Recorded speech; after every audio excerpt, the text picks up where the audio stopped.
নতুন দল ঘোষণা করছেন, কি প্রয়োজন পড়ছে নতুন দল ঘোষণা করার?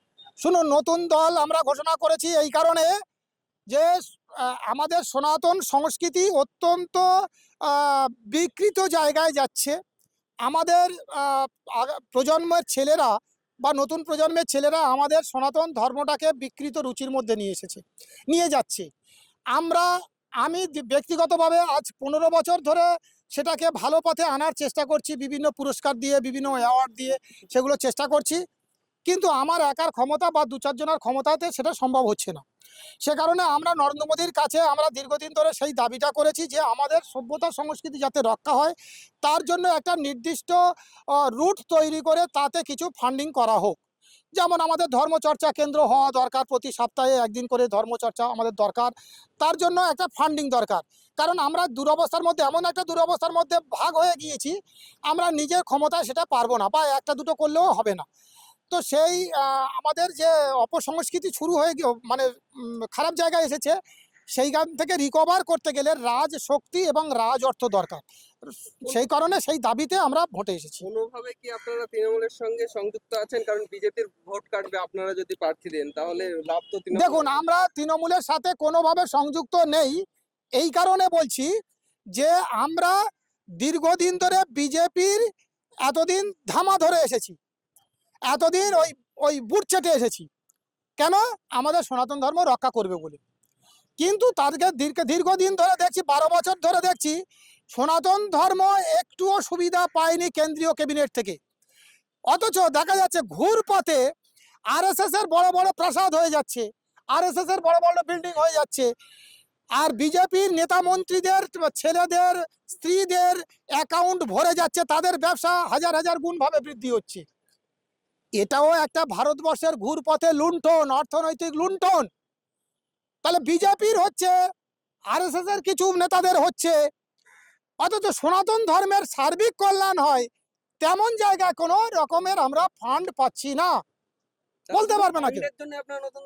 ফান্ডিং জন্য তো অবশ্যই, যেটা আমার ফান্ডিং দরকারটা, যেটা আমি বলছি তো, গুরুকুল শিক্ষার জন্য তো অর্থ দরকার, তাহলে সেই অর্থটাই তো দরকার। শুধু তো আমি রাজ্য সরকারকেও আমরা আবেদন করেছি, রাজ্য সরকারও কোনো ভ্রুক্ষেপ করেনি। আমরা তাদের কাছেও চাইছি, আর কিন্তু আমাদের মানে অধিকারটা তো কেন্দ্র সরকারের উপরে। কারণ আমরা আমাদের এতদিনের ভালোবাসা শ্রম আমরা কেন্দ্র সরকারকে দিয়েছি, মানে বিজেপিকে দিয়েছি। তাহলে আমাদের চাইবার অধিকার তো আমার সেই তাদের উপরে। মানে যারা সন্তানকে মানুষ করছে কষ্ট করে, তাহলে বড় হলে সন্তান যখন উপার্জনশীল হয়, তখন পিতামাতা তো সেই সন্তানের উপরে অধিকার থাকে। তাহলে আমরা যাকে লালন পালন করে আজ 25 বছর ধরে লালন পালন করে যাকে আমরা রাজ্যেতে, এই যাকে কেন্দ্রেতে আমরা সরকারে এনেছি, তাহলে আমাদের চাইবার অধিকারটা তাদের কাছে থাকবে না? আপনাদের প্রার্থী যদি জয়ী হয়, তাহলে এমএলএ ফান্ড দিয়ে আপনারা গুরুকুল করবেন না রাস্তাঘাট করবেন? শুনুন, এমএলএ ফান্ড থেকে আমরা গুরুকুল তো, রাস্তাঘাট তো এমনিতেই হবে, কিন্তু গুরুকুল একটা শিক্ষা ব্যবস্থা। তাহলে শিক্ষার জন্য কি টাকা যায় না? টাকা দিতে হয় না? গুরুকুল আমরা বিভিন্ন সম্প্রদায়ের মানুষ একসঙ্গে থাকি, সবাই গুরুকুলে যেতে ইচ্ছাও প্রকাশ না করতে পারে, জেনারেল একটা ঠিক ঠিক ঠিক। যখন শুনুন, মাদ্রাসা ফান্ডে সরকারি অর্থ একটা যায়, তাহলে সেখানে কি খারাপ হয়? ভালো হচ্ছে তো আপনাদের। তাহলে আমাদের গুরুকুলের ফান্ডে কেন একটা ফান্ড আসবে না? ঠিক আছে, আপনারা ভালো করার চেষ্টা করছেন আপনাদের সন্তানদের, বা যারা মুসলিম ধর্মগুরুরা তারা তাদের সন্তানদেরকে ভালো করার চেষ্টা করছে। আমাদের ধর্মগুরুরা আমাদের সন্তানদের ছেলেদেরকে নীতি আদর্শে শিক্ষায় শিক্ষিত করার জন্য ওই ফান্ডিং দরকার। ফান্ডিং না হলে সে তো ঘরের খেয়ে এসে কেউ তো করবে না। আর আজকের ওই বাঁশির মাছ দোকান করলেও গুরুকুল চলবে না, বড় ইনফ্রাস্ট্রাকচার লাগবে, সিবিএসসি বোর্ডের মতন উচ্চ শিক্ষায় শিক্ষিত করতে হবে তাদের। না, আমি আরএসএস শিক্ষা প্রতিষ্ঠানগুলোর সম্পর্কে আমি বলতে রাজি নই। আমার কথা হচ্ছে উচ্চমানের রিসার্চ হবে, ঠিক আছে? আমি উচ্চমানের রিসার্চ হবে, যেমন বিগত দিনে আপনাদের নালন্দা বিশ্ববিদ্যালয়ের কথা শুনেছেন, যেমন সেখানে বিদেশ থেকে বিভিন্ন স্কলাররা আসতো এখানে শিক্ষা অর্জন করতে। তাহলে আজকের আমাদের ভারতবর্ষে এমন কেন ইউনিভার্সিটি, একটা গুরুকুল ইউনিভার্সিটি থাকবে না? সেই ইউনিভার্সিটিতে বিদেশ থেকে লোক আসবে বা শিক্ষার্থীরা আসবে, এসে এখানে উচ্চমানের গবেষণা করবে। সেইটা দরকার আমার। আমি হিন্দু মুসলমানের মধ্যে গন্ডগোল করার জন্য গুরুকুল চাইছি না।